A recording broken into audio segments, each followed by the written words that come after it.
Assalamu alaikum wonɓe darde Jama TV ɗo gandi so mi ari kamon ɗo tun haray ka foti e ka weeli mono gaddande kono no meɗanan ka foti e ka weeli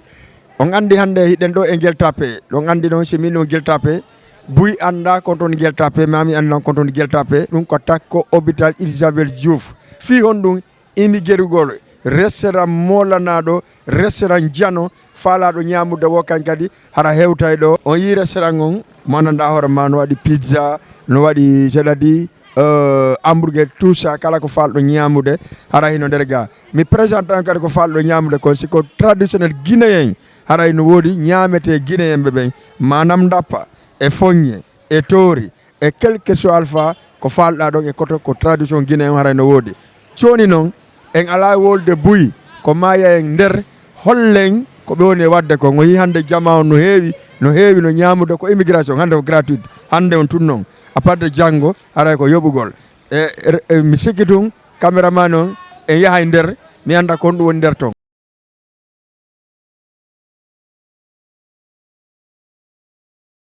kono mi wordiri ka yaasi noon restaurant on ko wona auditede hande ñaamo o gratuit oɗon si yetɓe soɓɓe no sonkude nder ga mais avant tout d' abord ɗo mi ara ka caissier on mi landoma ko honɗum en ɗum wona e defede ga ko honɗum donɗa ñamede ga assalamu aleykum caissier on jarama ino e jang no marsude seeɗa alhamdulillah o restaurant ɗo de kono inete ko MB3 MB c'est-à-dire ko restaurant fast food MB3 restaurant on o neeɓi ko utta ka koye uttede woni ko hande men udditude hande wona uttede ko honɗum yewnu restaurant o yeyiri nder ɗo mi yeey shawarma hamburger pizza mi yeey kadi plat guinéen foññe toori dappa mi yeey chandis steak brochette viande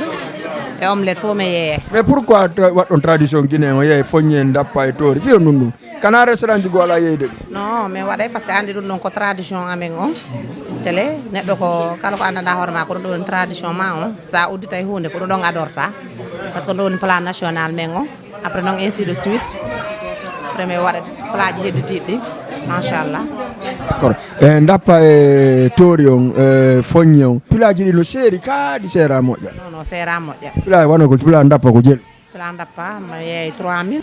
1500 no woodi ça dépend plat buyon ɗum addi 2000 3000 1500 ɗum ɗon koko ouverture o mais fewn ɗo ni ko pli on ko jeeɗi ni 2000 2500 ɗon ɗo ni ko 2000 2500 pila foññe dappa toori fof ko 2500 merci beaucoup téléspectateur ɓe on nani ko caissier on wi kon wo pala dappa e foññe ko ɗum ɗon ko plat traditionnel c'est à dire manam plat men enen jeeyi maintenant au restaurant ɗo ko restaurant monɗa hoore ma duwaɗo tambitede duwaɗo wallitede par ce que o yi déjà ouverture on ko gratuite ɓe waɗi Jama TV cœur de l'événement en artay ka monsieur PDG on walla directeur général on ça dépend o présente joni e mum monsieur Mamadou Ba on jarama nala hiɗo e jam alhamdulillah on holleto mi yiiɗo restaurant ɓennamo MB3 MB restaurant donc ɗum ɗon ko abréviation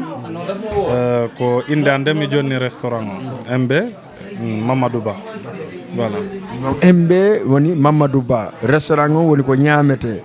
voilà merci beaucoup mi yiiɗo ɗon créé ɗo piiji bouche ɗenɗa hoore ma min sami ettono un peu par ce que wono toori e mais kono ƴetto initiative créé ha addi ɗon ɓe sonnaɓe gollu ka réellement yewte men kono ɗum wonire voilà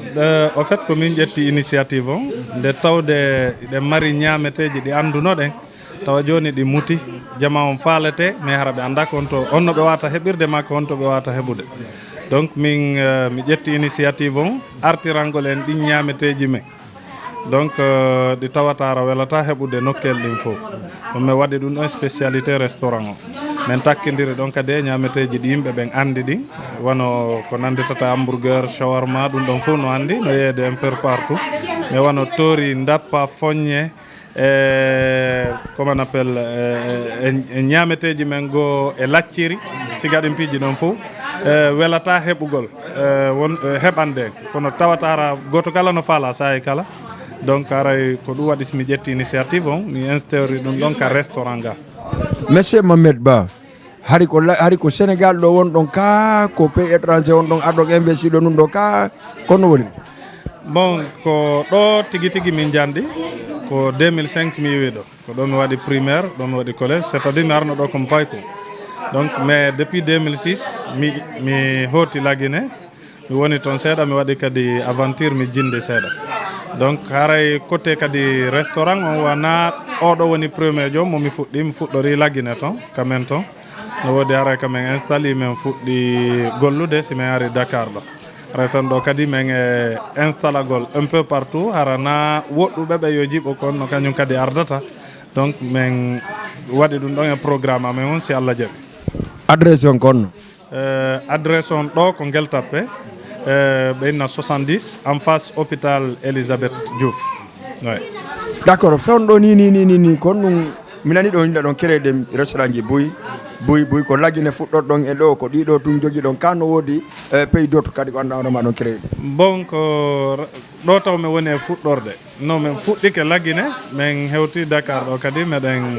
jokki inchallah yanñugol ngol siko sago amen koyo wonu international arana ɗo to donc mais pour l'instant e nder Dakar on ko ɗo taw woni restaurant arano donc aray ko Guel Tapée ɗo. Monsieur Mamadou Ba mi sikki tun mi landike on konto e Laguiné woni ka moɗon wiɗo lan ko dongol tuuma ko pita dongol tuuma hoɗo ngon ko Ndalawol est ce que l'AJVDT humpitike fi o restaurant mum? Bon, l'AJVDT personnellement mi naɓali taw info kono frère ɓe ango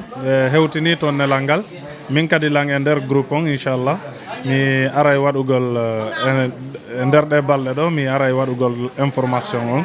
ɓay ɗon andi tun aray mono jokki des fois piiji ɗin aray échappagol ma piiji ɗi duwaɗa adade wadde ɗin aray naɓe seytin nde ɗum ɗo udditede tawa na kamɓe ada hollitede haray naɓe seytin wona yeggito wona angal seeɗe mari président jeunesse o moni Sidi Ndeylo est ce que on wawi humpirdemo? Non personnellement mi wawali kono haray mi ɗo nela on onon kadi yo yettinana nelal ngal ha e maɓɓe wallollan kadi ha min humpodira par ce que certainement haray ko ɓaymi ala contact maɓɓe personnel donc sina ɗum mi hewtinaynoɓe nelal ngal ɓe yettina heddiɓe ɓen quoi. Monsieur Mamadou Ba kon ɗum mbaɗɗon ko conseil jeunesse yaltuɓe ɓen ari no wadde si waɗi piiji walla no ronki wadde si waɗi piiji? En fait miɗo encourage ɓe par ce que tigi tigi nayi on tigi yeggitu iwdi ndi restaurant no ɗuuɗi no gasa buye men no investisi e restauration o kono haray no gasa heɓugol initiative ji siga ɗi ñameteji ɗo haray no gasa buy ala haysino miijade mais ɓe heɓali taw courage waɗugol haray miɗo conseille ɓe par ce que ko ñameteji ɗi tawata mo beeno wawi ñamude hara kadi ko monduɗe vitamine tawa leƴƴi hedditiɗɗi ma nationalité ji hedditiɗɗin fof si tawi ɓe mettike ɓe daara ɓe tawa ko ñameteji moƴƴi donc ɓe dogitana ɗe par ce que wano menen ɗo hannde min ƴetta exemple woodi e yimɓe leydi ɓen ɗo arɓe ñaami bon tawa ɓe andano mais ils ont aimé ɓe lando e me waɗan ɓe emporté ɓe naɓora donc je pense que ils vont revenir aussi donc aray ko ɗum mi conseillata ɓe ɓe jaɓa kadi investisagol e domaine ji ɗin fof. Monsieur Mamadou Ba ko restauration to waɗi métier mon kano woodi métier goɗo waɗo harana ɗum ɗo? Au fait min wona ɗum ɗo woni métier ko woni miɗo yiɗi ko hunde nde mi yiɗi faydi kala ka mi endroit là-bas ɗo hakkille an ko yata ko fi waɗugo restauration donc kami woni ɗo ni mi maîtrise matière on ka gollugol mais wano gestion on ɗum ɗon mi ala probléme mum mais wano golle ɗen mi wawata moƴƴinde kono miɗo investisi e mum par ce que la yiɗi. Merci beaucoup monsieur Mamadou Ba jibinande pita dongol tuuma Ndalawol haray ko weltanagol ma encouragement par ce que médiatisugol hunde nden ko ɗon jamma on andata so médiatisali hunde nden jamma on andata mais avant tout d' abord mi souhaitima bon courage d' abord vraiment yo Allah marsin kadi moƴƴa inchallah mi jonta contact président Sidi Ndeylo wawon kayen kadi yewde hara menen fof jibinande dongol tuuma nden fof min ara min hirto ɗo min soƴƴa ɗo par ce que ko wallitagol ko soutenugol vraiment min weltanikema haray invité maɓen kadi fof kono numatɗa ko yewtaɓe wawi waynodirde ha ñande o ñande ɓa ñande wara meɗen ɗo vraiment hande feƴƴu kam mi jiiɗon saabu yimɓe ɓe mi yiiɗo ɓen hande ɗuuɗum donc haray ko miɗo welti ha mi anda ko mi wiya invité ɓen fof miɗo weltani ɓe notagol noddandu haray kadi ɓe hettaki argol ɓen haray ɓe invita ka restaurant men ɗo MB restaurant fast food haray inchallah ñameteji ɗi mankata no ko ɓe ñaami wo kay ɓe taway ko siga ɗum ɓe anduno inchallah haray fof monno noddita ɗon haray mi watta ɗon kadi mi weltano radio télévision men on ɗo Jama TV haray jama on fof vraiment yo abono siva ɓe haray ɗo wadde golleji labaɗi siga ɗum ɗo par ce que o yoɓaka fi yo waɗu golle ɗen donc saabu randugol jama on fof service humpita jama on ko fewndi kon wallito jama on hendagol information ji ɗi. Merci Mamadou Ba. En tout cas, Jama TV no takko ma nyande o nyande. Jama TV ko moment, Jama TV ko be makadi jeyi. En tout cas, merci PDG, le caméraman. Merci aussi KCN. Aray me weltani ke meni bonne continuation no satti. Kono si Allahu lando jabi en jotto chaque émission ji ni fop télévision no partout. No ka réseau câble a jotto kam andara télé on no ka page Facebook no mari hay application sa nati ka Play Store